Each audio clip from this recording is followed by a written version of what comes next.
Decoration ఎంత బాగా చేశారమ్మా చెల్లి పెళ్లికి. నా పెళ్లికి అయితే నాకు బంతిపూ దండలు కట్టి వదిలేశారు. నాకు తెలుసు ఆ టైంలో మీ దగ్గర డబ్బులు లేవు. ఇప్పుడు చెట్టును కొడితే డబ్బులు వెళ్తున్నాయి కదా, అందుకని ఇంత బాగా చేస్తున్నారు కదా.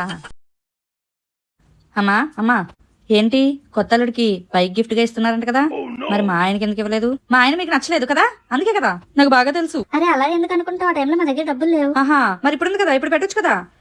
మీరు పెట్టరు, నాకు తెలుసు మీకు అదంటే ఎక్కువ ఇష్టం. ఏంటమ్మా చెల్లి పెళ్లికి 2000 మందిని పిలిచారంట కదా, నా పెళ్లికి 1500 మంది.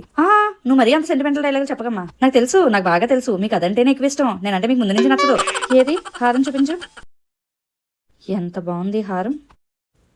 నా టైంలో అయితే చిన్న నెక్లెస్ తో సరిపెట్టేసావు కదమ్మా, చెల్లికైతే హారాలు. పట్టుకో, నాకు తెలుసు, నాకు బాగా తెలుసు మీకు అదంటేనే ఎక్కువ ఇష్టం. నేనంటే మీకు నచ్చదు, నాకు తెలుసు. నాన్న నీకు చెల్లి అంటే చాలా ఇష్టం కదా. అదేంటమ్మా నాకు ఇద్దరు సమానం, ఎందుకని అంటున్నావు? ఎందుకంటే నా పెళ్లి టైంకి మీ దగ్గర డబ్బులు లేవు, కానీ ఇప్పుడు డబ్బులే డబ్బులు, అందుకే కదా ఎగరేస్తున్నారు బాగా. దీన్ని బట్టి అర్థమవుతుంది మీకు ఎవరంటే ఎక్కువ ఇష్టమా అని. అంతేలే, నేను మీకు నచ్చను. మీకు ఎప్పుడు చెల్లే కావాలి మీకు. నేను ఉండడం అనవసరం ఇక్కడ.